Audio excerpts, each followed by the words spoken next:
Hay lugares que guardan historias que de verdad parecen sacadas de una novela. Hoy nos vamos a meter de lleno en los orígenes de un pueblo muy especial en los Andes peruanos.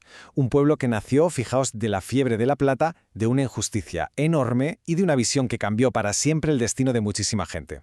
Es una auténtica maravilla. Esto es San Carlos de Bambamarca, pero su historia, como os decía, no es la de una fundación cualquiera, ¿eh? Es el resultado de un boom minero espectacular y de la voluntad de un solo hombre para devolverle la dignidad a los olvidados. Y claro, toda buena historia que se precie necesita a su detective, pues en este caso lo tenemos. Es el coronel Carlos Cubas Mejía, un policía ya retirado que creció precisamente en Bambamarca. Y al crecer allí se le quedó grabada una pregunta que le ha perseguido toda su vida. A ver, ¿cuál es la historia real, la de verdad, de mi pueblo? Y es que a Cubas Mejía le pasaba una cosa. Sentía que las historias que se contaban en el pueblo, aunque tenían su valor, no se apoyaban en una base, digamos, científica. Así que con esa espinita clavada se lanzó él mismo a investigar para encontrar la verdad documentada, para ir más allá del mito y de la leyenda. Para entender la historia de Bambamarca, primero tenemos que hacer un viaje en el tiempo. Nos vamos al norte de Perú, a finales del siglo XVIII. A un lugar que se convirtió en una especie de California del Norte, y todo por un descubrimiento que lo iba a cambiar absolutamente todo. Fue en 1771, exactamente. Unos buscadores españoles dieron con unas vetas de plata, pero enormes. El hallazgo fue tal que desató una fiebre minera brutal que transformó esta región andina, que hasta entonces era súper remota, en un auténtico hervidero de gente, de actividad y de muchísima ambición. A ver, vamos a pararnos aquí un momento. La noticia de la plata corrió como la pólvora y atrajo a una marea de gente. Llegaron mineros y expertos de Cantabria y del País Vasco, también obreros de Aragón y Asturias, y por supuesto, criollos, mestizos y sobre todo indígenas, que eran la principal mano de obra. Se formó una sociedad súper diversa, sí, pero como vamos a ver, también profundamente desigual. Y esa desigualdad se manifestaba de la forma más cruda que nos podamos imaginar, en cómo vivía la gente y, literalmente, en cuántos años vivían. Era una historia de dos destinos totalmente opuestos. Es que este contraste visual lo dice todo. Mientras los dueños de las minas y los grandes terratenientes vivían con todo tipo de comodidades, la inmensa mayoría de los trabajadores, y aquí se incluían muchísimos españoles pobres, mal vivían en chozas de adobe totalmente expuestos al frío, a las enfermedades y a unas condiciones insalubres terribles. Entonces, ¿cuál era la consecuencia más directa de esta diferencia abismal? Pues literalmente, los años de vida. El dinero te compraba tiempo.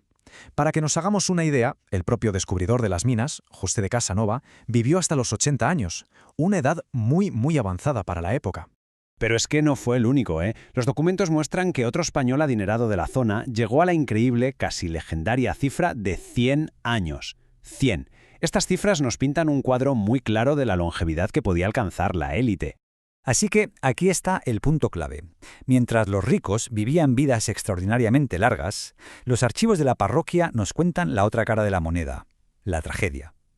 La gente que se dejaba la vida en las minas moría joven, destrozada por el trabajo inhumano, por los accidentes, las enfermedades y la mala alimentación.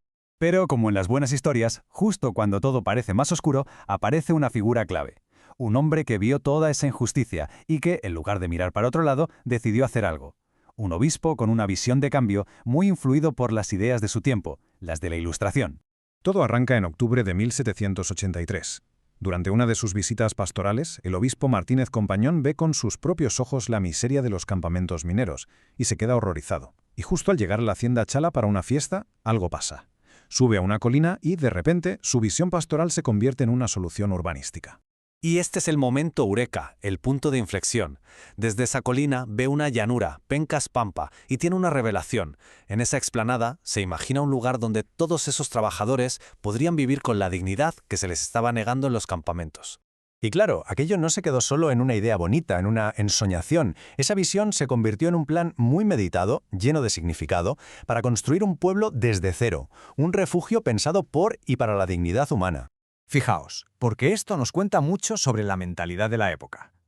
El nombre San Carlos no se eligió al azar, para nada. Tenía un doble homenaje.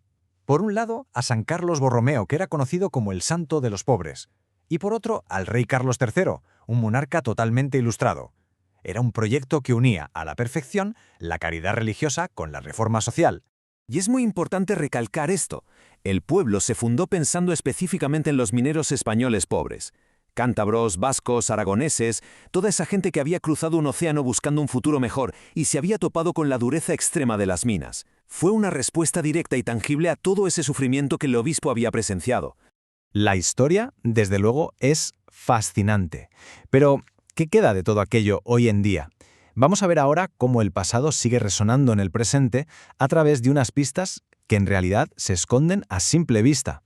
La pregunta del millón es, ¿podemos encontrar hoy alguna huella de esos primeros pobladores? ¿De aquellos mineros que llegaron del norte de España hace ya más de 2 siglos? Pues la respuesta, o al menos la pista más clara que tenemos, está en algo tan cotidiano como son los apellidos. Verástegui, Arrascoechea, Cubas, la cantidad de apellidos de origen vasco y cántabro que hay en la zona es de verdad asombrosa. No parece una casualidad, sino un eco directo de aquella migración del siglo XVIII. Ahora bien, y aquí entra la honestidad intelectual del investigador. El coronel Cubas Mejía reconoce que esto, aunque es una pista potentísima, sigue siendo una hipótesis. Para probarlo al 100% hace falta un trabajo de archivo brutal, cruzando registros de la parroquia, documentos coloniales, una tarea en la que, por cierto, sigue trabajando. Y con esta reflexión termina nuestra crónica de plata y compasión. La historia de Bambamarca nos recuerda que, muy a menudo, los orígenes de nuestros pueblos esconden relatos increíbles, y nos deja con una pregunta flotando en el aire. ¿Qué historias no contadas se esconderán en los nombres y en los lugares que vemos todos los días?